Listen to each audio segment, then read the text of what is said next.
8వ తరగతి తెలుగు ప్రకృతి ఒడిలో అనేటువంటి పాఠం గురించి ఈరోజు డిస్కస్ చేద్దాము. సో ఇక్కడ ఈ పాఠంలో ప్రకృతి యొక్క రహస్యాలను మరి అలాగే ప్రకృతిలోని రహస్యాలను ఛేదించడానికి మానవుడు చేసినటువంటి ప్రయత్నాలను, ఇలాంటి విషయాలను గురించి, వైజ్ఞానిక విషయాల గురించి తెలుపుతుంది ఈ పాఠము. వైజ్ఞానిక పరిశోధనల గురించి, అలాగే కొన్ని ప్రకృతిలో కొన్ని జీవులకు ఉన్నటువంటి అతీత శక్తుల గురించి ఈ పాఠం తెలుపుతుంది అని చెప్పి గుర్తుపెట్టుకోవాలి. మరి ప్రకృతి ఒడిలో అనేటువంటి ఈ పాఠం యొక్క ప్రక్రియను మనం గమనిస్తే, ఈ పాఠం యొక్క ప్రక్రియ వచ్చేసి వ్యాసం. ఎందుకంటే ఇది వ్యాస రూపంలోనే ఉంటుంది కాబట్టి ఇది వ్యాసము అని చెప్పి గుర్తుపెట్టుకోవాలి. ప్రకృతి ఒడిలో అనేటువంటి పాఠం యొక్క ప్రక్రియ వ్యాసం. మరి దీని ఇతివృత్తాన్ని చూస్తే, దీని ఇతివృత్తాన్ని మనం గమనిస్తే వైజ్ఞానిక విషయాలు, వైజ్ఞానిక అవగాహన కలిగించడం, వైజ్ఞానిక అవగాహన మరియు పర్యావరణం. సో వైజ్ఞానిక అవగాహన, పర్యావరణం అనేటువంటిది ఈ పాఠం యొక్క ఇతివృత్తం. ప్రకృతి అనగానే మనకి పర్యావరణం గుర్తొస్తుంది. ప్రకృతి, పర్యావరణం. మరి సైన్స్ విషయాలు దీంట్లో ఉన్నాయి కాబట్టి వైజ్ఞానిక అవగాహన కలిగించడం అనేది దీని యొక్క ఇతివృత్తము అని చెప్పి గుర్తుపెట్టుకోవాలి. మరి ఈ పాఠాన్ని రాసినటువంటి కవి, రచయిత, వ్యాసం కాబట్టి మనం రచయిత అంటాము. సో ఈ పాఠం రాసినటువంటి రచయిత గురించి చూస్తే కొడవటిగంటి కుటుంబరావు. కొడవటిగంటి కుటుంబరావు ఈ పాఠాన్ని రాయడం జరిగింది. కొడవటిగంటి కుటుంబరావు గారు రాసినటువంటి తాత్విక వ్యాసాల నుండి ఈ పాఠం తీసుకోబడింది. తాత్విక వ్యాసాల నుండి ఈ ప్రకృతి ఒడిలో అనేటువంటి పాఠం తీసుకోబడింది అని చెప్పి గుర్తుపెట్టుకోవాలి. మరి ఈ పాఠంలో ప్రధానంగా దేని గురించి చర్చిస్తారంటే ప్రకృతిలో రహస్యాలని గురించి ఎక్స్ప్లెయిన్ చేయడం జరుగుతుంది. మరి ఈ పాఠం యొక్క మొదటగా ఉన్నటువంటి పాత్ర ఏదంటే, ఒకటే పాత్ర ఉంది ఈ పాఠంలో. ఆ పాత్ర ఏంటంటే కాటారం బడిలో పార్వతి అనేటువంటి అమ్మాయి, కాటారం బడిలో పార్వతి అనే అమ్మాయి ఒక వ్యాసం చదువుతుంది. ఆ వ్యాసం చదివితేనే అక్కడ ఉన్నటువంటి ఉపాధ్యాయులు, పిల్లలు అందరూ కూడా చప్పట్లు కొడతారు. చప్పట్లు కొడితే ఆ చప్పట్ల శబ్దానికి అక్కడ చెట్లలో ఉండేటువంటి ఆ పూల మొక్కల మీద ఉండేటువంటి సీతాకోక చిలుకలు గుంపులు గుంపులుగా లేచిపోతాయి. అప్పుడు ఆ ప్రకృతి చాలా మనోహరంగా, చాలా అద్భుతంగా ఉంటుంది అని చెప్పి స్టార్ట్ అవుతుంది ఈ లెసన్. సో కాటారంబల్లో పార్వతి చదివినటువంటి వ్యాసానికి అందరూ మెచ్చుకొని చప్పట్లు కొడతారు. అక్కడి నుంచి ఈ పాఠం స్టార్ట్ అవుతుంది. మరి ఈ పాఠం యొక్క చిత్రాలను మనం గమనించాలి. ఈసారి నుంచి ప్రతి పాఠానికి చిత్రాలు కూడా గమనిద్దాము. ఇది ప్రకృతి ఒడిలో అనేటువంటి పాఠం ఇది. సో ఈ పాఠంలో ఇక్కడ చూస్తే మనకి మొదట ఆలోచించండి, చెప్పండి అనే చోట ఒక బొమ్మ ఇచ్చారు. అక్కడ పిల్లలందరూ ఆడుకుంటా ఉన్నారు. తర్వాత వర్షం పడుతూ ఉంది.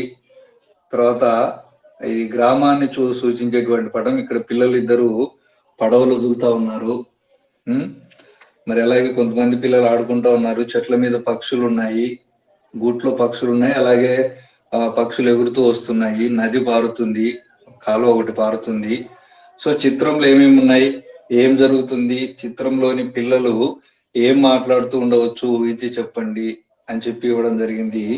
మరి ప్రస్తుత పాఠ్యాంశము కొడవటిగంటి వారి తాత్విక వ్యాసాల నుండి తీసుకున్నది అని చెప్పి ఇవ్వడం జరిగింది.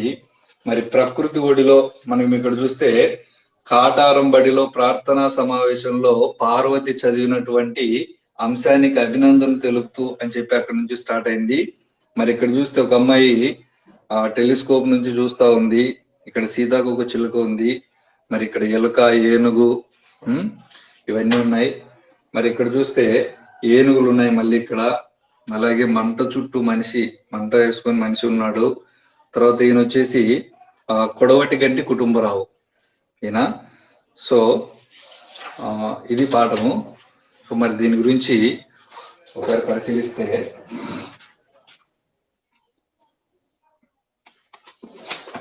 కొడవటి గంటి కుటుంబరావు రాసినటువంటి తాత్విక వ్యాసాల నుండి తీసుకున్నటువంటిది ఈ పాఠము. మరి ప్రకృతి అనేది చాలా అందమైనది, ప్రకృతి చాలా అందమైనది అని చెప్తారు.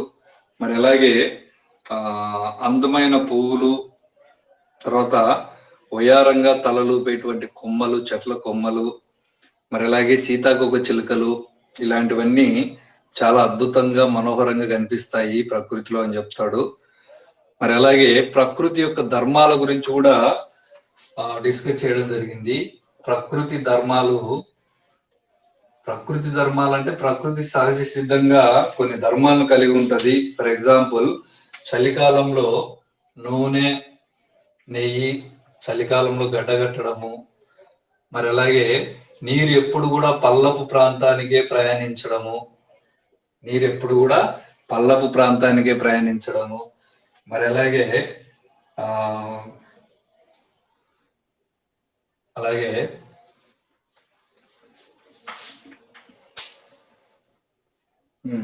నిప్పు ఎప్పుడు పట్టుకున్నా కాలడము.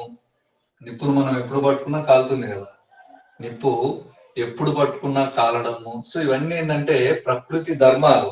సో ప్రకృతి చాలా మనోహరమైంది, చాలా అందమైంది. అలాగే ఈ ప్రకృతిలో కొన్ని ధర్మాలు ఉంటాయి. ఆ ధర్మాల ప్రకారమే ప్రకృతి అంతా నడుస్తుంది అని చెప్తారు ఈ పాఠంలో. మరి అలాగే ప్రకృతిలో మనం అన్నిటినీ చూడలేము, ఎందుకంటే మానవుడి యొక్క కన్ను చూసేటువంటి పరిధి చాలా స్వల్పం. మనమైతే దాదాపు 600 నుండి 700 నానోమీటర్స్ వేవ్ లెంత్ ఉన్నటువంటి కిరణాలను మాత్రమే చూడగలం. మనకు కనిపించేటువంటి అన్ని కూడా కాంతి తరంగాలు మన కంటిలోకి ప్రయాణించడం ద్వారానే మనం వాటిని చూస్తాం. అంటే 400 నుండి 700 నానోమీటర్స్ తరంగ దైర్ఘ్యం ఉన్నటువంటి వాటిని మాత్రమే, ఆ కాంతిని మాత్రమే మనం చూడగలం. అంటే ఇక 400 కంటే కింద, అంటే 0 నుంచి 200, 300 ఆ వేవ్ లెంత్ ఉండేటువంటి లైట్ రేస్ ని మనం చూడలేము. తర్వాత 700కి అవతల ఉన్నటువంటి లైట్ రేస్ ని కూడా మనం చూడలేము.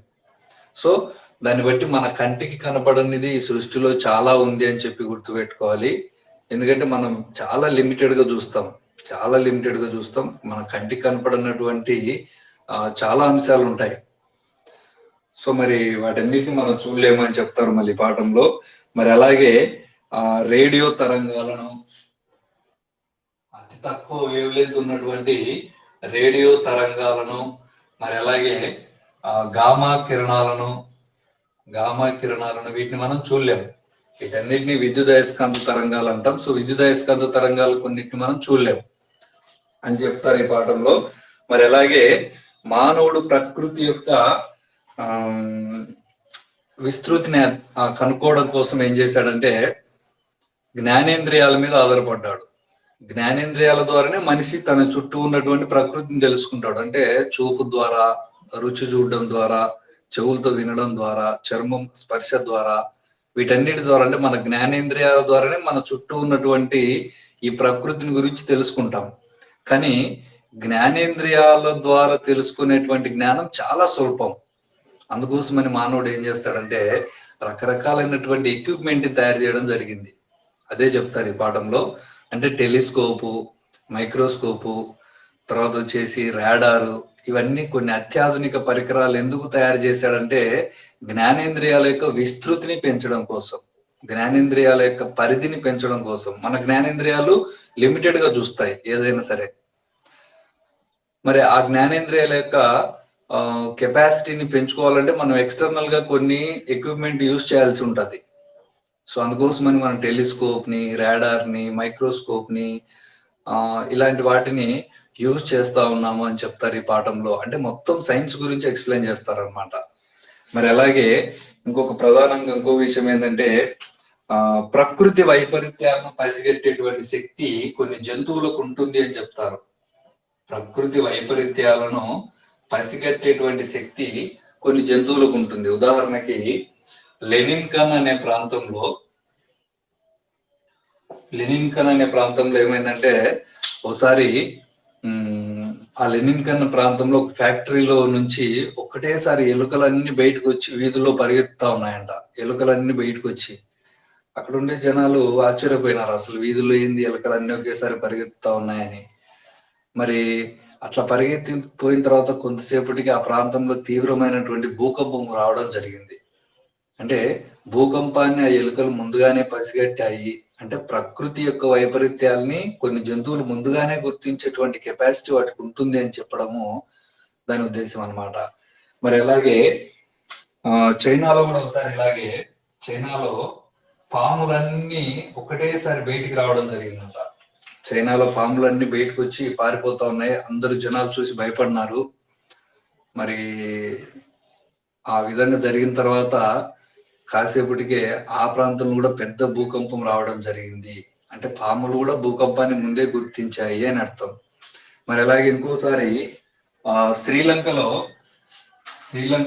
ఒకసారి ఏనుగులన్నీ బయటకు వచ్చి దాదాపు 5 కిలోమీటర్లు ఆగకుండా పరిగెత్తాయంట. అంటే శ్రీలంకలో ఆ ఊరికి దూరంగా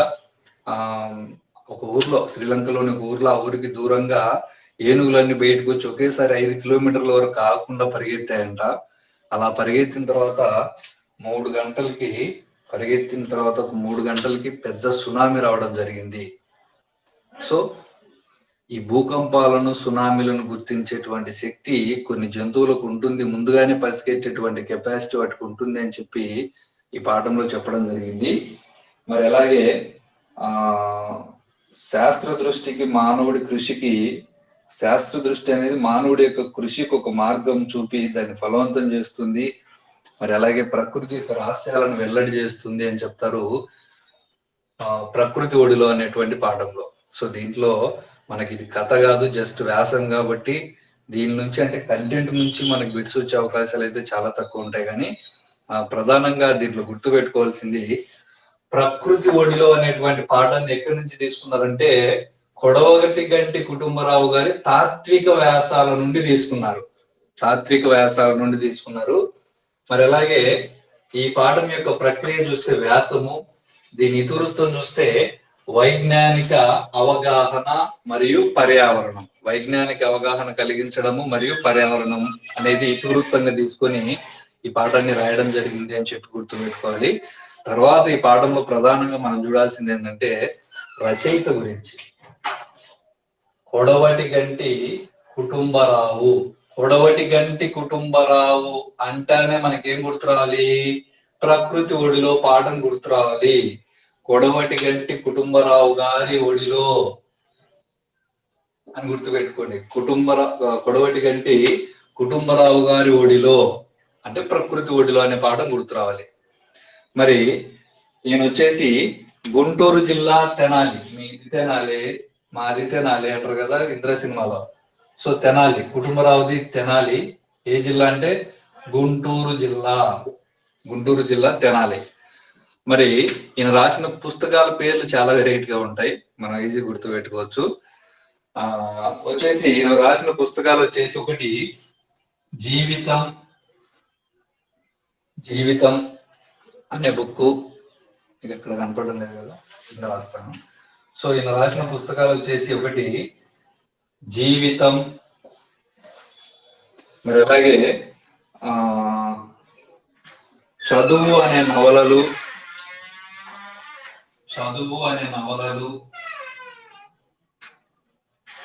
జీవితం అనే బుక్ రాశాడు. అలాగే చదువు అనేటువంటి నవలలు రాశాడు. మరి అలాగే అద్దె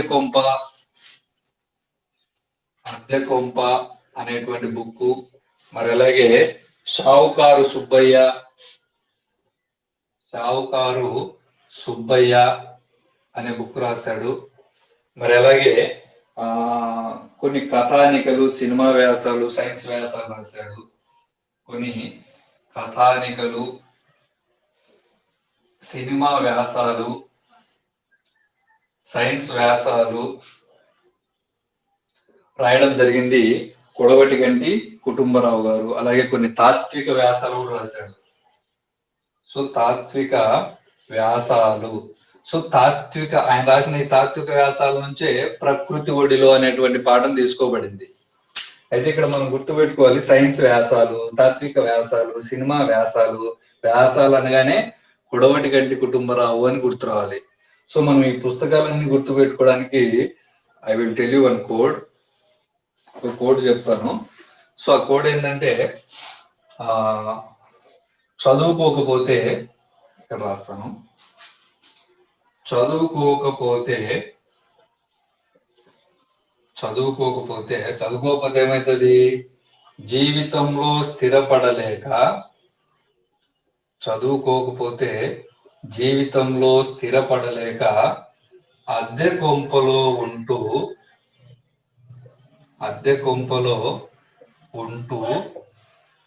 షావుకారు కింద పనిచేస్తూ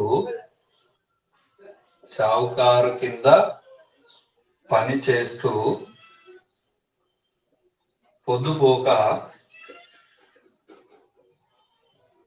తాత్విక వ్యాసాలు, సినిమా వ్యాసాలు, సైన్స్ వ్యాసాలు రాస్తూ ఉండాలి. సో ఈ లైన్ గుర్తుపెట్టుకోవాలి. చదువుకోకపోతే జీవితంలో స్థిరపడలేక అద్దె కొంపలో ఉంటూ షావుకారు కింద పనిచేస్తూ పొద్దుపోక ఏం చేయాలి? తాత్విక వ్యాసాలు, సినిమా వ్యాసాలు, సైన్స్ వ్యాసాలు రాయాలి. చదువుకోకపోతే జీవితంలో స్థిరపడలేక ఎక్కడ ఉంటాము? అద్దె కొంపలో ఉంటూ షావుకారు కింద పనిచేస్తూ పొద్దుపోక తాత్విక వ్యాసాలు, సినిమా వ్యాసాలు, సైన్స్ వ్యాసాలు రాస్తా ఉంటాం. మరి చదువు అనే నవల, జీవితం అనే గ్రంథం ఒకటి, మరి అద్దె కొంప అనేది ఒకటి, షావుకారు సుబ్బయ్య అనేది ఒకటి, సినిమా వ్యాసాలు, సైన్స్ వ్యాసాలు, తాత్విక వ్యాసాలు. సో ఇవన్నీ ఒకటే ఒక ఎక్కువ లైన్ గుర్తుపెట్టుకోవడం వల్ల అన్ని పుస్తకాలు మనకి గుర్తుంటాయి.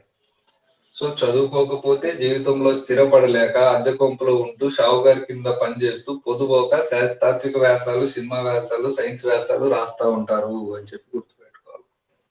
సో చదువు, జీవితం, చదువు అనే నవల, చదువు అంటే గుర్తు వస్తుంది. చదువు, జీవితము, అద్దె కొంప, షావుకారు సుబ్బయ్య, తాత్విక వ్యాసాలు, సినిమా వ్యాసాలు, సైన్స్ వ్యాసాలు రాస్తా ఉంటాడు. ఇవి వచ్చేసి కొడవటి గంటి కుటుంబరావు గారి గురించి ఈ వారి యొక్క రాసిన పుస్తకాలని మనము ఈ విధంగా దీంట్లో గుర్తు పెట్టుకోవచ్చు. మరి పాఠంలో ప్రధానంగా ఎగ్జామ్ పాయింట్ ఆఫ్ వ్యూలో గుర్తు పెట్టుకోవాల్సింది ఏంటంటే ప్రక్రియ, తర్వాత ఇతివృత్తం. ప్రక్రియ వచ్చేసి సైన్స్ విషయాలు చెప్తుంది కాబట్టి ఇదంతా ఒక వ్యాసం కాబట్టి వ్యాసము. మరి ఇది ఇతివృత్తం చూస్తే సైన్స్ విషయాలు చెప్తుంది కాబట్టి వైజ్ఞానిక అవగాహన, సైంటిఫిక్ అండర్స్టాండింగ్, అండ్ పర్యావరణం, ఎన్వైరన్మెంట్, ఈ రెండు అనేటివి దాని యొక్క ఇతివృత్తం అని చెప్పి గుర్తుపెట్టుకోవాలి. మరి ఆయన రాసిన పుస్తకాలు, ఆయన ఎక్కడ పుట్టాడు? తెనాల్లో పుట్టాడు, గుంటూరు జిల్లా తెనాల్లో పుట్టాడు. మరి జీవితము, చదువు అనే నవల, అద్దె కొంప, షావుకారు సుబ్బయ్య, కథానికలు, సినిమా వ్యాసాలు, సైన్స్ వ్యాసాలు, తాత్విక వ్యాసాలు ఇవన్నీ రాయడము జరిగింది అని చెప్పి గుర్తుపెట్టుకోవాలి.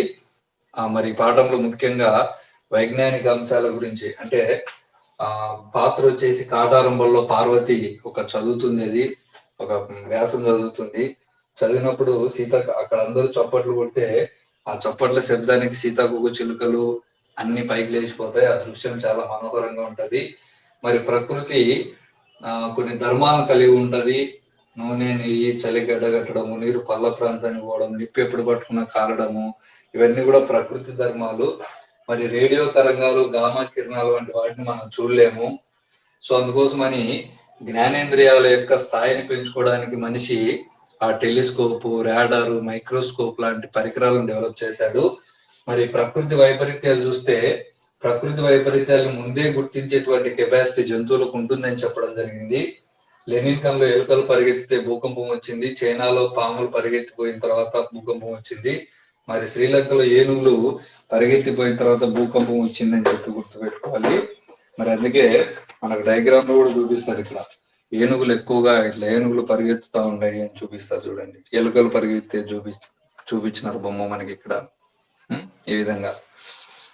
సో ఇక్కడ కూడా ఇక్కడ టెలిస్కోప్ తో చూస్తా ఉంది అమ్మాయి. మరి సీతాకోక చిలుక ప్రకృతి యొక్క రమణీయతను ఇక్కడ చెప్పడం జరిగింది.